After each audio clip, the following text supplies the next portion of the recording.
Assalamualaikum warahmatullahi wabarakatuh. Perkenalkan nama saya Alia Damianti, NIM 2031999. Baiklah, saya akan sedikit menjelaskan tentang kalimat efektif. Di sini ada 5 poin yang akan saya paparkan, yaitu yang pertama pengertian kalimat efektif, yang kedua persyaratan atau ciri-ciri kalimat efektif, yang ketiga unsur kalimat efektif, yang keempat struktur kalimat efektif, dan yang kelima contoh kalimat efektif. Yang pertama, pengertian kalimat efektif.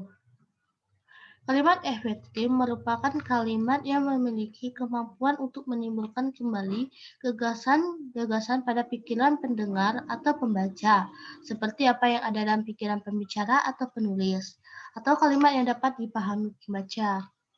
Menurut para pakar, Razak tahun 1988 mengemukakan kalimat efektif adalah kalimat yang mampu mewakili gagasan atau pikiran yang disampaikan oleh pengarang, sehingga tergambar jelas dalam pikiran pembaca, persis seperti apa yang disampaikan.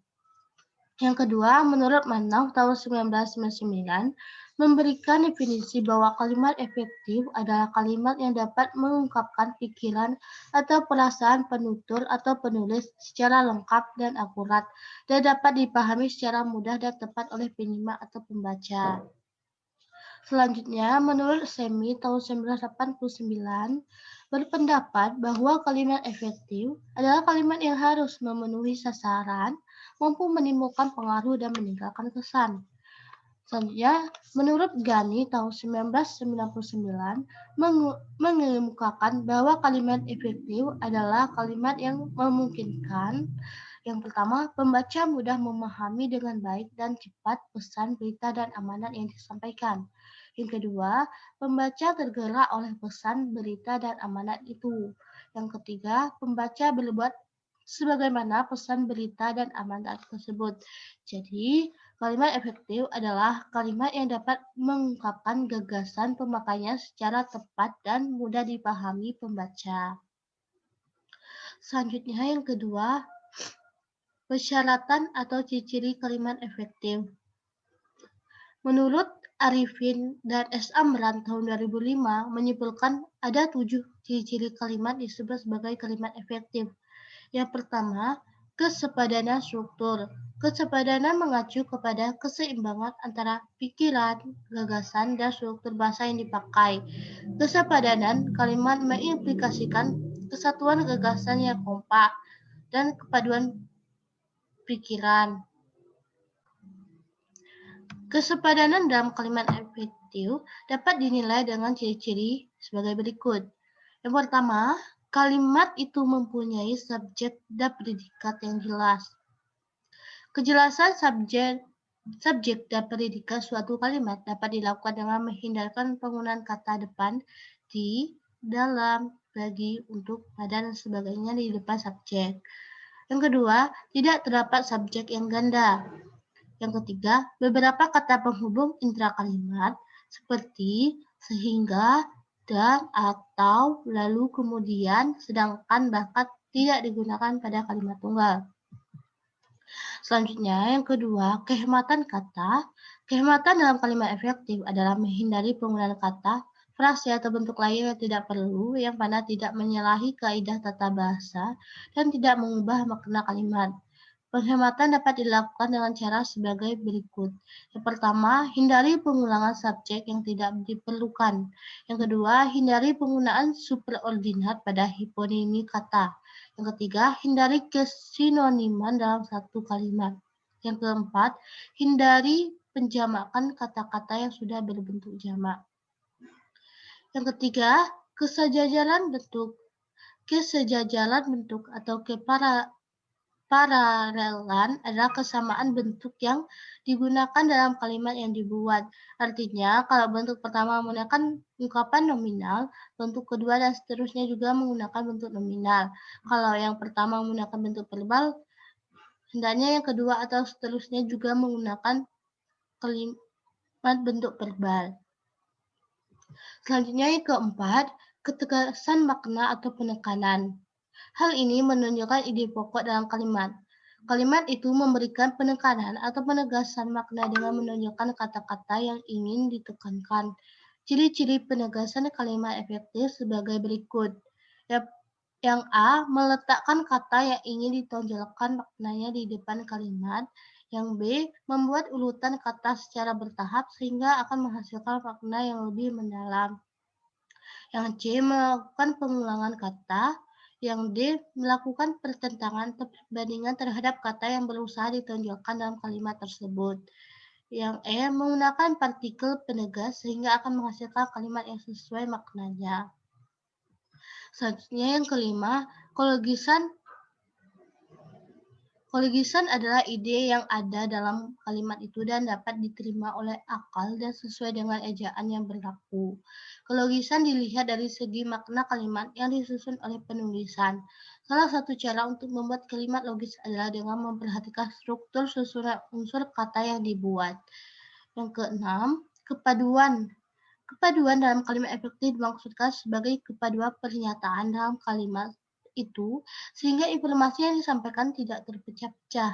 Ciri-ciri kalimat yang padu yaitu hindari penggunaan kalimat yang panjang dan bertele-tele. Yang B, kalimat yang padu menggunakan pola aspek, agen, tambah verba secara tertib dalam kalimat-kalimat yang berpredikat personal.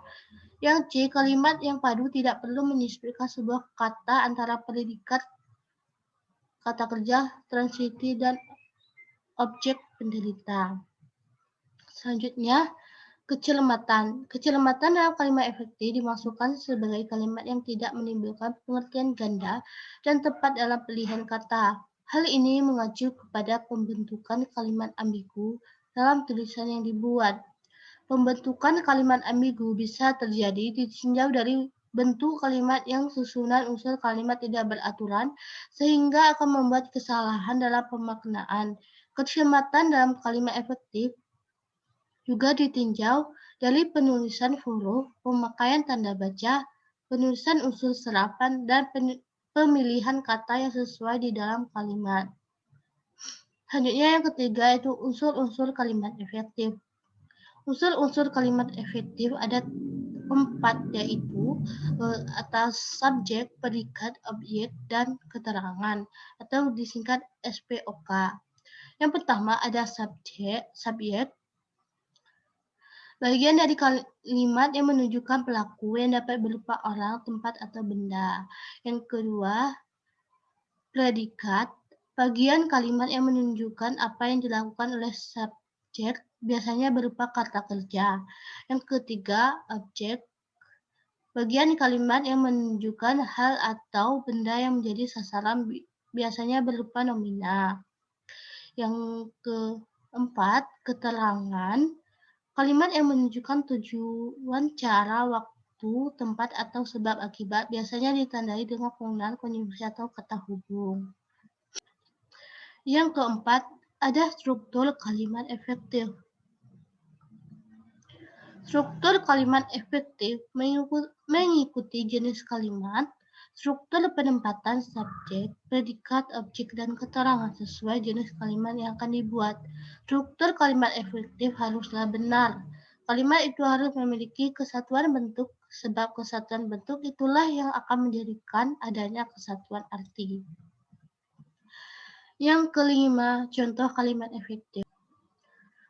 Ada beberapa contoh kalimat efektif, yaitu yang pertama, kalimat tidak efektif. Tahap terakhir penyelesaian gedung itu adalah kegiatan pengecatan tembok, memasang penerangan, pengujian sistem pembagian air, dan pengaturan tata ruang. Kalimat tersebut tidak efektif karena tidak paralel, karena kata yang menduduki predikat tidak memiliki bentuk yang sama. Supaya efektif, predikatnya harus diubah menjadi kata benda semua, menjadi seperti berikut. Tahap terakhir penyelesaian gedung itu adalah kegiatan pengecatan tembok, pemasangan penerangan, pengujian sistem pembagian air, dan pengaturan tata ruang. Contoh yang kedua, kalimat tidak efektifnya, kemarin banyak para karyawan yang melakukan demonstrasi. Kalimat di atas tidak efektif karena kalimat tersebut dalam penggunaan kata para seharusnya digunakan untuk mewakili banyak orang.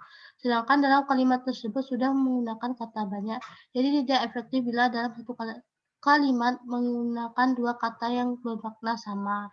Hal ini juga menunjukkan pemborosan kata. Jadi kalimat yang efektifnya yaitu kemarin banyak karyawan yang melakukan demonstrasi. Baiklah, itulah pemaparan yang saya paparkan. Terima kasih dan maaf jika ada kesalahan. Wassalamualaikum warahmatullahi wabarakatuh.